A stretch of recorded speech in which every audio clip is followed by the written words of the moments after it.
Thanks, Zach. Hey, Shaq, how are you, man? Good to talk to you. Can you hear me okay? Yeah, I can hear you perfect, and I'm doing good. Good. Good to see you. I want to ask you about your faith. Last week, after you won that title, that NFC title, and you had a chance to do a post-game interview, I noticed right away the very first thing you said was giving thanks to the Lord. I'm wondering if you could kind of expand on the importance of your faith, how it guides you, and how it shapes you as a person.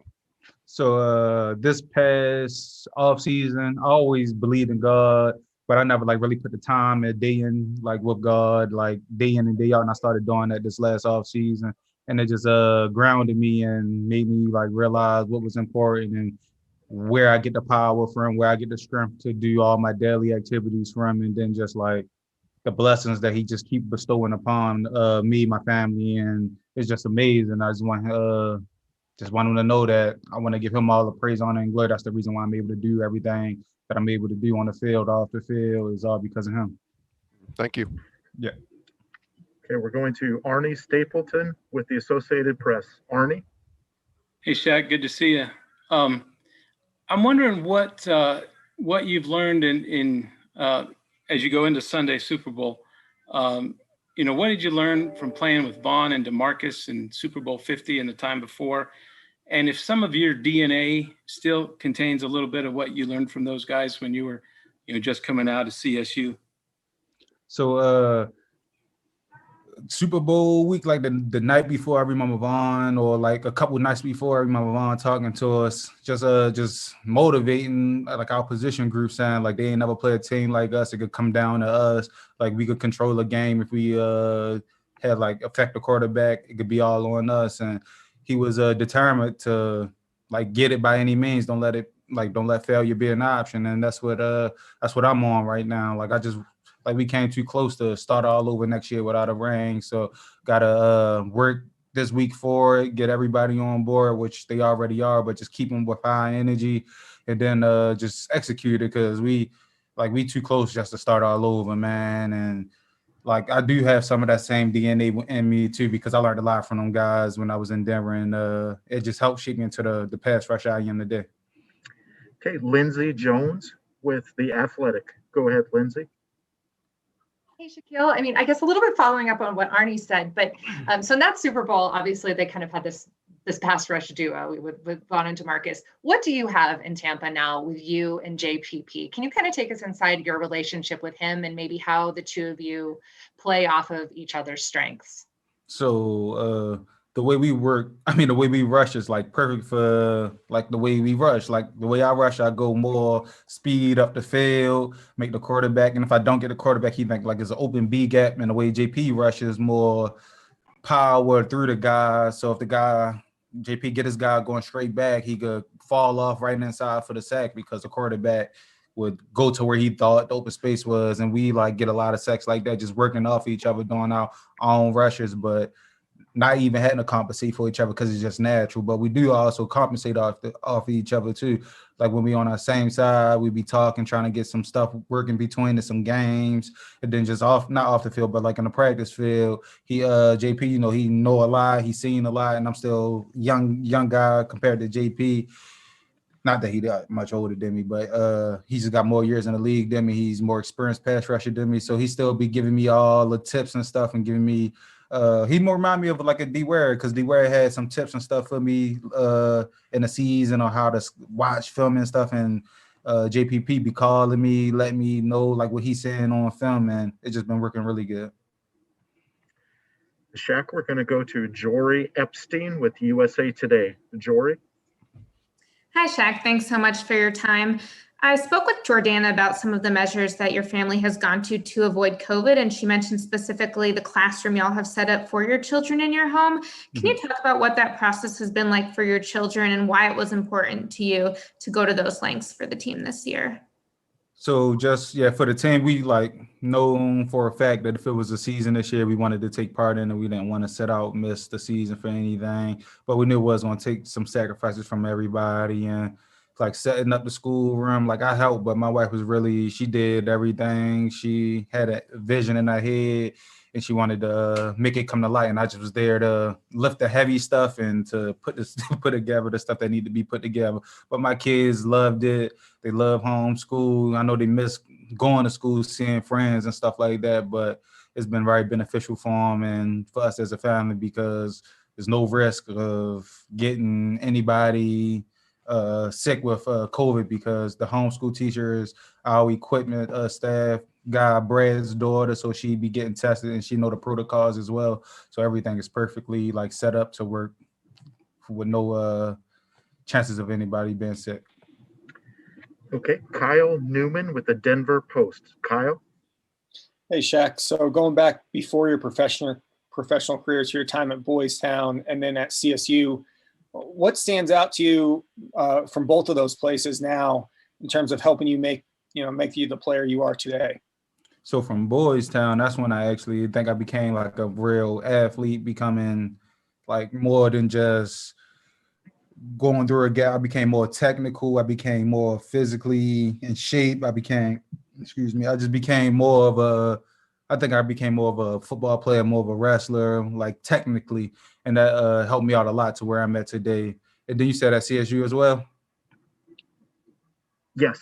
Yeah, yes. I've been at CSU. I learned a lot. Started my get off. That's when I actually started learning how to get off the ball with confidence a little bit once we hired our coach, Joey Porter. We call him Peasy. We hired Peasy over there. He was a pass rusher in the league for a while. He started teaching me about my get off, and that's like the birth of my get off right there. Starting to try it and getting comfortable with jumping the snap a tiny bit, but it helped out a lot, and it's most definitely is a reason why I'm here, where I'm at today. Okay, we're going to John Howling with Sky Sports. John? Oh, hi, Shaq. What's the mindset when you rush a player like Patrick Mahomes? Are you trying to get him out of the pocket and moving, or are you trying to keep him in and contained? So most definitely is to keep him in a pocket. That's where he's amazing out the pocket. He can make every throw. There's nothing that like you think the cross-body throws are bad throws, but not with him. He's he just got it. He got it all. So we're going to try to keep him in a pocket. That's why like the way we rush is perfect with man JP, the way we rush, but I also have to throw out a dollar back a little bit because I don't want to give him no B gap at all. I don't want him to think he could escape through nowhere. So if I don't like cleanly beat my guy, I would turn it into a power rush to keep him inside.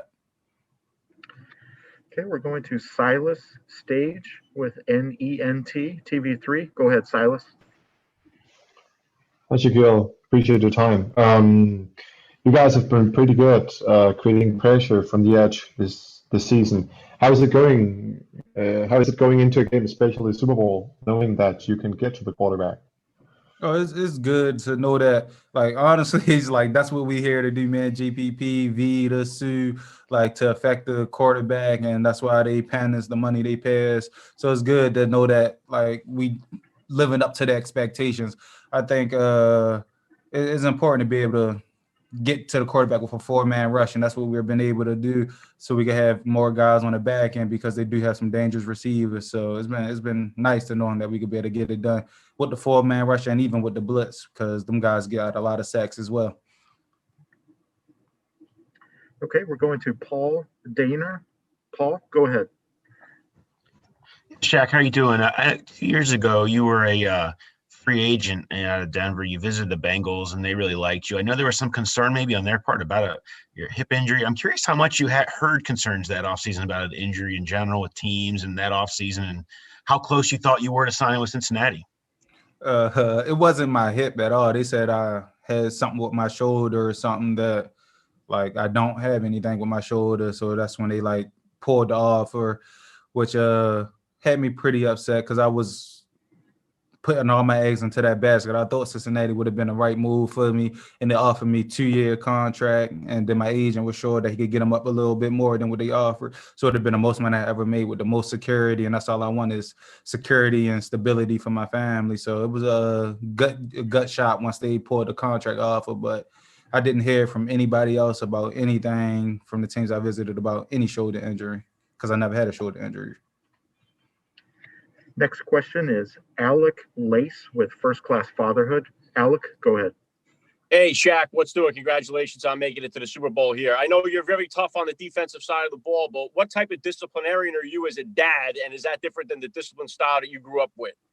It's similar to the discipline style I grew up with, but initially, but now I just really only discipline when it comes to safety, when they're doing stuff that could put themselves in danger, in harm's way, like normal stuff, like not normal stuff, but like if the two boys going at it, I probably won't do anything unless it's the third time I told them to stop or something like that. I usually give them a lot of tries to get it correct, because as a parent, I feel as though if the kids don't understand what you tell them, is like you got to try to find out a better way to teach it to them, and then once you feel like you told them that way and they still doing it, then you got to be more of a disciplinarian.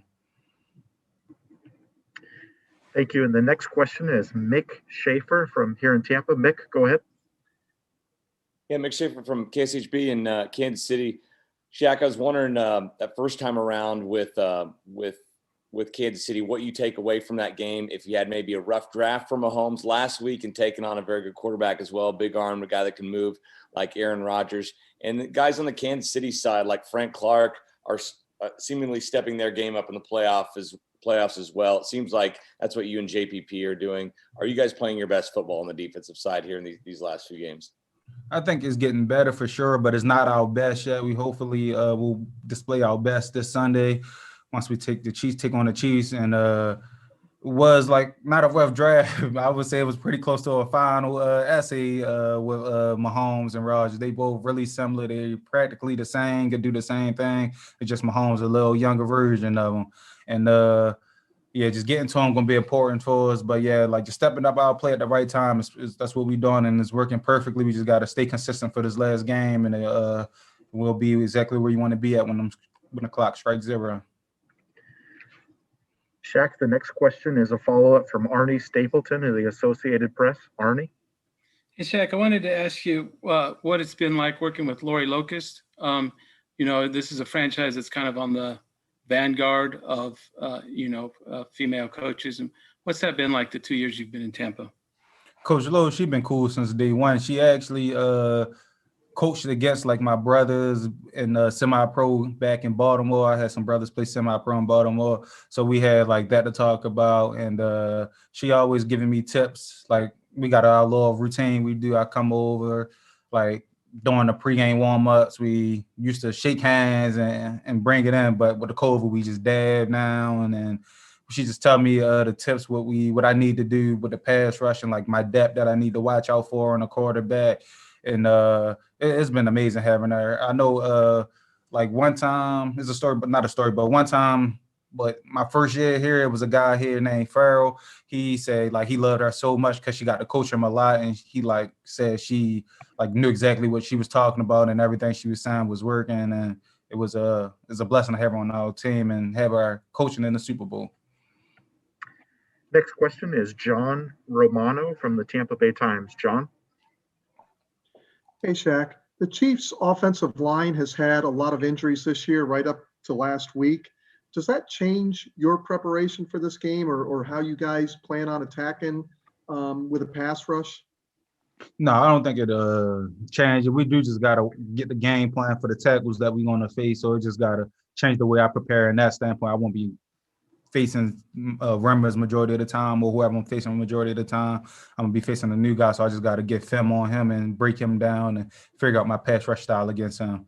But other than that, like they professionals, I know that team going to trust them to get the job done. They trust themselves to get the job done. So it's just going to be just whoever wanted more. Okay, the next question is coming from Dirk in Omaha.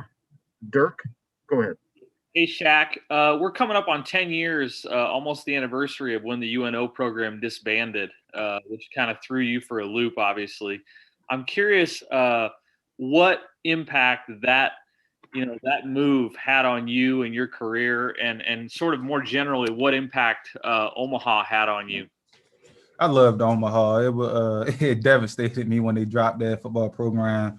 I was able to go to college there with my brother. He was wrestling at Nebraska Omaha. Excuse me.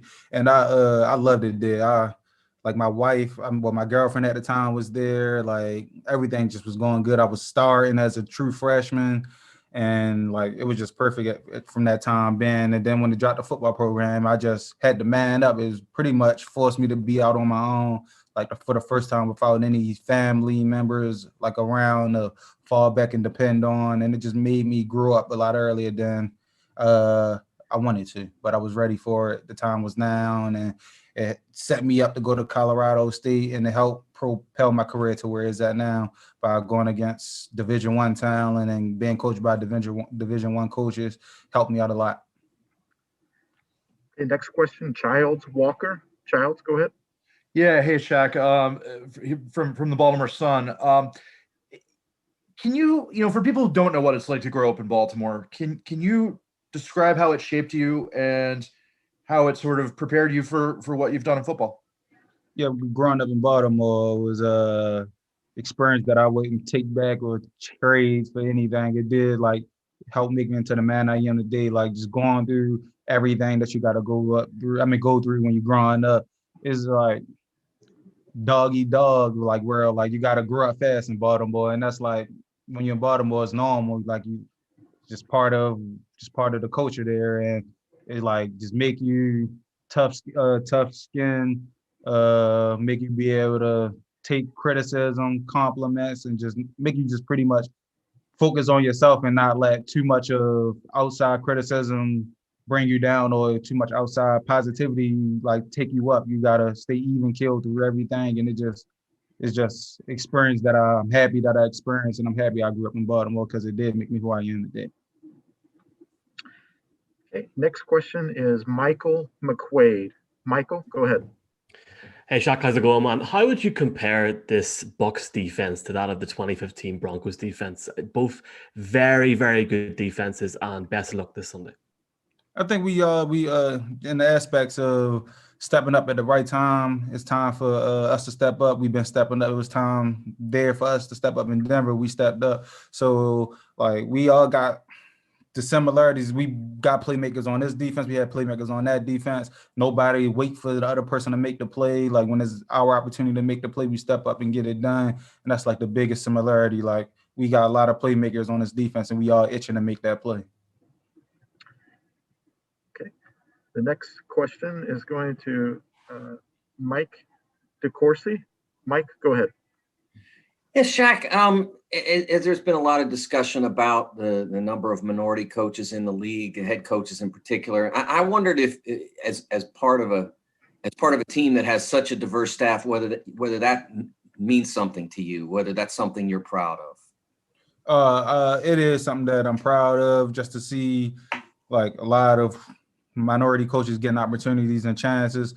But it is also something that I'm saying is more common in the game as well today. So it's like not like we still breaking down that barrier. Like I think coaches get hired on that merit, and they do a good job of hiring the coaches who they think is most suitable for the job, and no matter the ethnicity or anything. So I think it's pretty balanced, in my opinion, that if you're the right guy to hire, they're gonna hire you. I don't really think they should worry about skin color too often or that much, because like it's all about scheme and fit for your organization.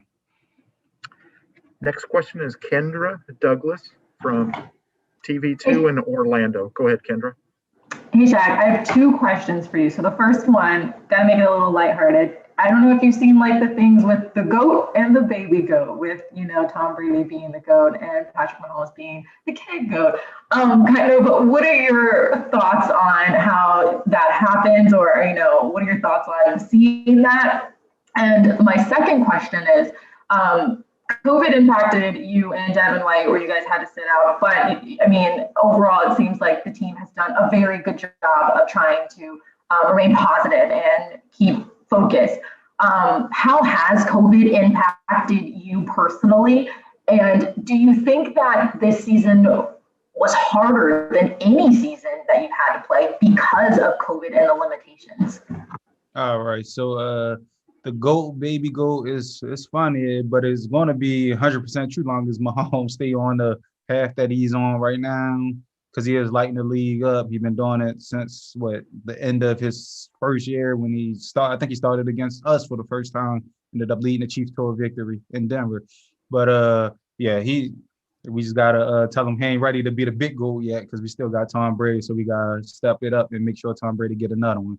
And COVID just infected me personally. I had a few family members test positive for the test. Fortunately, they all like clearing out and everything. It was good. They didn't have to go to the hospital or anything because it was more recently.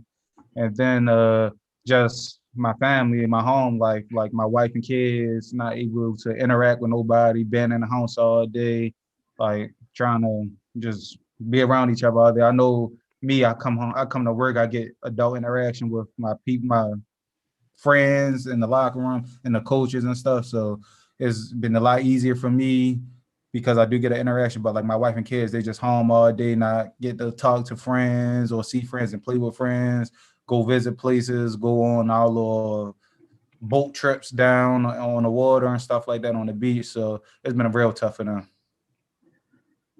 Okay. The next question is going to Corey McLaughlin. Corey, go ahead. Hey, Shaq, from Baltimore Magazine. When you reflect back on, on your, how you started playing and where you grew up, and I mean, what do you think now as you're sitting there thinking about Baltimore, and have you been back recently? I know your dad, right, is still, your family's still there, if I'm correct, right? Yeah. So, yep, my family's still there, and I haven't been back in maybe 2.5 years. And Baltimore most definitely is like the most impactful thing and like reason why I'm here for sure, because I learned so much playing Pop Warner football. Like that's where it all started. That's when I fell in love with the game, and my dad had got us into all the sports. He knew we wasn't in the sports that it's easy to get caught up in the streets, and we just got into sports heavy. Football, wrestling, baseball occasionally, and just stayed in sports to keep us out of trouble. And it just was everything for us growing up, and it helped me to be where I'm at for sure now. Next question is Dave Althouse. Dave, please state your affiliation and go ahead and ask your question. Hi, Shaq. Dave Althouse from Fox 31 in Denver. Going into your second Super Bowl here, do you ever take a moment to look back at just how much you've accomplished and where you've come from? I had been doing it more recently in the last 2 weeks because I'm getting back into the inner child in me that like see where I'm at. Like, man, this is my dream come true. Like, this is everything that I dreamed for as a kid, to be on this stage, be in the role that I am on the defense and on the team. It's just everything that I could ever imagine. And I want to make sure I take full advantage of it. I don't want to let any of these opportunities just go by me without feeling like didn't give it my all and didn't leave it all on the field, 100% of it on the field. So I've been thinking about it a lot more recently than I used to think about it. Okay, Shaq, we have a follow-up question from Dirk from the Omaha World Herald. Go ahead, Dirk.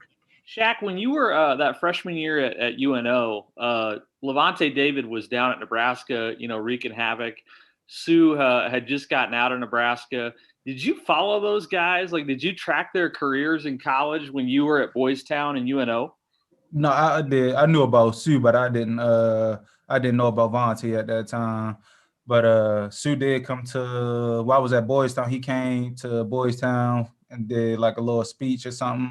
I know he was at the History Museum, and it was cool. We actually talked about that a couple months ago, because he was saying that he did go there. I was like, yeah, I do remember you being there while I was at Boys Town. But it would have been crazy if I would have been able to link up with Vontae down there and ended up being in the Tampa Bay together, playing in the Super Bowl. It would have been nice. Next question is Cameron Buford. Cameron, please tell us your affiliation and go ahead with your question. Hey, Shaq, my name is Cameron Buford, Los Angeles News Observer. The question I have for you, congratulations on your success, by the way, sir. The question I have for you is, how have your defense changed, your defensive scheme and the mentality, the mindset changed this season versus last season? I think it's been similar, but Coach Bowles, he always tweaking something to make it better and just fit the personnel better. And the that's like the biggest difference is that. And also the communication. We've been communicating, like over communicating in practice, so that when we get to the field, it's natural and normal for us to talk about whatever we got to see, whatever we got to communicate. And that's like peaking at the right time, because we had problems with it during the season sometime this year. And then since week 13, 14, 15, we still had a little bit problems, but it's been steadily getting better and better and better. And now we're ready for it to reach its peak so we can come home with the win. Next question is Vinny Iyer from the Sporting News. Go ahead, Vinny. Hey, Shaq. You have some experience with Mike Remmers in the Super Bowl. You guys faced him in Denver, and Vaughn had a good game. Is there something you can take away from that, knowing that you've seen and had to prepare for him before on this stage? And how do you take that into your preparation, knowing that he could be starting at left tackle here for the Chiefs? So we did talk about it. I know Vaughn was saying that, yeah, like that he went against him 5 years ago in a Super Bowl. I'm like, yeah, that is crazy. And I'm going to be – I was matched up against him, but they did move him to the other side of that tackle, so I'm going to be matched up against him for the whole game, but I will get over there, get some free rushes against him. But it's crazy, like, just to see, like, the position that I'm in right now, and then to see that I am going against a guy that Vaughn went against. And it's not going to change too much in my preparation, because I'm pretty sure he's the same guy, but he don't do everything the same that he did back then. So I'm going to just be watching a current film on him right now from like the last 2 or 3 games to see how he's been setting the guards and see if there's any pass rushes similar to me that he's been playing. Watch film on that and make sure I can't find anything else besides what's in my toolbox already to get the job done. Mark Topkin, Tampa Bay Times. Mark, go ahead. Shaq, you've played against a bunch of tight ends over the years. What does Kelsey challenge you? And what about his personality? You talk about him as maybe Gronk a little bit. You've seen both of those guys now. You was breaking up. I couldn't hear the whole thing, the whole question. But again, you get me now? Yep, I got you. Okay. You've played against a lot of good tight ends. What is the challenges Kelsey presents, and also just the whole baby Gronk personality? He's kind of like your guy you got now. Oh, yeah. So Kelsey, man, whatever he's doing, I don't really watch coverage too often because I would be just run game and I ain't dropping too often. But whatever he's doing is working. Like the scheme that they got for him, the quarterback they got throwing the ball, everything is just set up perfectly for the guy of his caliber and skills. And he just getting it done is like nothing you can say about him. Like Kelsey is nice, and like I can see, like I haven't hung around him enough, but Gronk, his personality is fun. He is a lot of energy, and if Kelsey personality is like that, like to be around 24/7, like yeah, like sky's the limit for that guy. But we got a good game plan in for him. We're gonna be ready for him, and we're gonna contain him. Next question is Raphael Haynes. Go ahead, Raphael.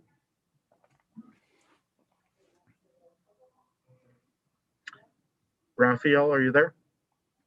Yes, I'm here. Yeah. Hey, how's it going today, man? First of all, congrats. I want to ask you, Tampa Bay Buccaneers, I'm sorry if they've asked us already. Your defense, especially as of late, you all came out and played great. Everyone talks about this offense on the other side. Can you tell us why that you believe that you can't stop this offense on the other side?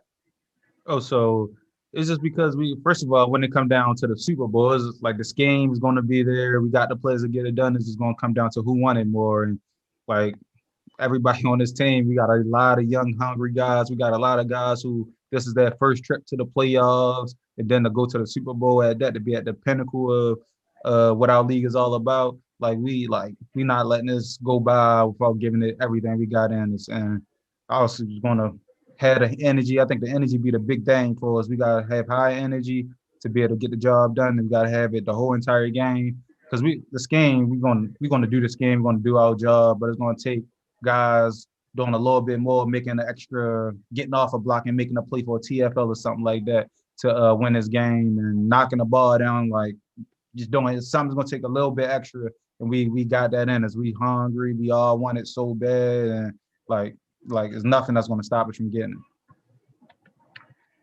Next question is Corey McLaughlin. Go ahead, Corey, with your follow-up.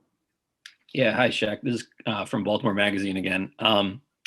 when you left I know it's a long time ago, but when you left Baltimore to go to Boys Town, I mean, how difficult was that as a kid, just having to, obviously your father had reasons for it and everything in the family, but like, how difficult was that? And is your dad still coaching the Bucs? So when I was leaving Baltimore to go to Boys Town, that was like my decision. My mom was okay with it, but my dad didn't really think I needed to go to Boys Town. He would have loved for me to stay back and be in Baltimore to finish out my schooling, but I just wanted to be somewhere where it was more structure. And I saw how good my brother Kevin, or I call him Grunt, but his name is Kevin Barrett, Grunt was doing out there in Boys Town. So I wanted to go out there and see if I could have some of the same success or similar success that he was having. And I just went out there and did it. It was a little hard, culture shock for sure, but it's like good things. It wasn't like you ain't have to watch it back 24/7. You didn't have to worry about wearing the wrong colors in the wrong place and stuff like that. So it was a good, refreshing change of scenery. And then my dad, he do coach down there still, but I don't know if it's Charm City Buccaneers now. Like they like changed teams a few times with the same coaches, but they changed the name of the teams because they was moving to different leagues and stuff. Next question is Sam Coonert. Sam, please tell us your affiliation and go ahead with your question. Hey, Shaq. Sam Cooner here with the Greater Game on TCT. Man, how awesome is it for being a man of faith to be on the largest platform possible? What does that mean to you as a man of faith? Well, it means everything, and it means like God hears all our prayers. He's listening all the time, and no matter where you think you are in life, like it's never too late, or it's never like it could change at any second, any given moment, and just to be thankful at all times, no matter if it's good or bad, and just like it just helps you understand more things, just help you understand and have a clear perception and perspective on life. And I'm just happy that he put me in the situation I'm in now to be able to give him all the glory while being on all the highest platform possible for my sport. Okay, we're going back to Cameron Buford with a follow-up. Go ahead, Cameron. Hey, Shaq, once again, congratulations on your faith, by the way. Once again, playing defense this year, how different is the mindset when you have a quarterback like you have now compared to the quarterback you had last year?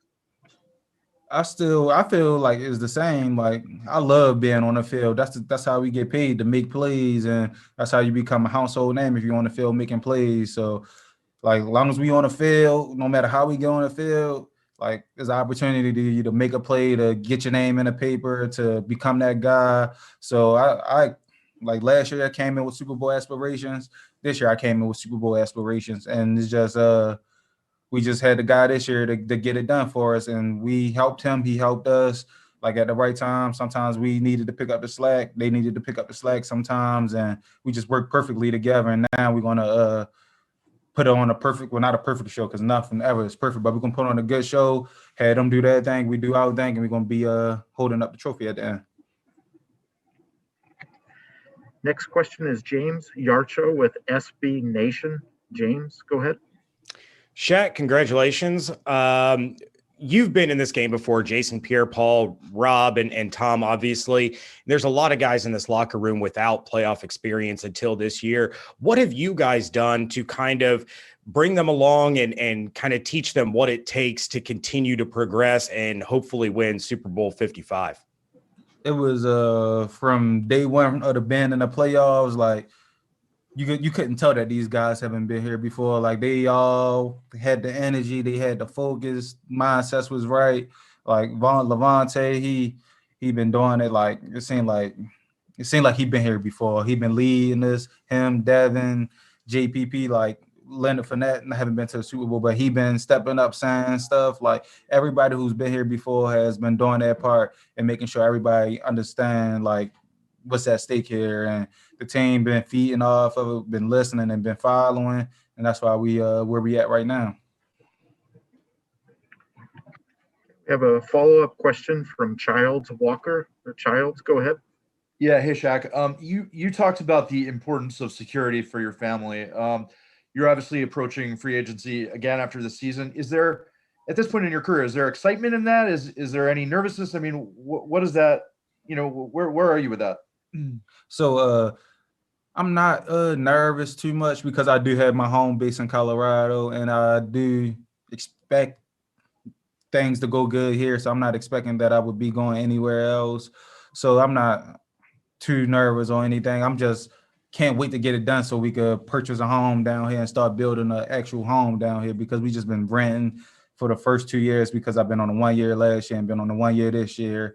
So it's just actually been able to lay down some roots down here now, even though we know we will go back to Colorado once the contract was up or once my career was over. But we just excited to be able to start laying roots. Next question is from the NFL Network, Sarah Walsh. Go ahead, Sarah. Hey, Shaq, when you go back and look at that Week 12 game film, if you have this week or after you guys beat the Packers, what was your biggest takeaway from that game, or that you learned about going against Patrick Mahomes and those guys?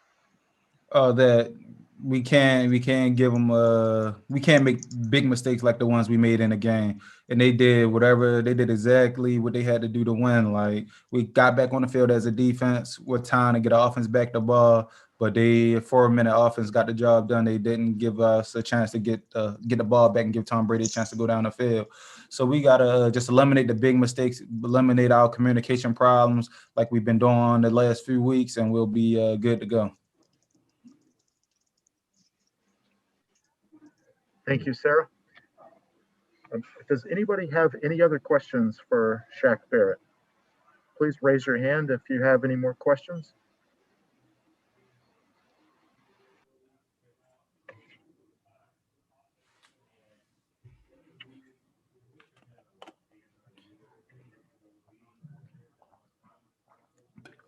Shaq, if you could please hang on with us just for a couple more minutes. We're almost done, okay? Mm-hmm. Okay, we have a follow-up question from Arnie Stapleton from the Associated Press. Arnie, go ahead. Hey, Shaq, thanks again.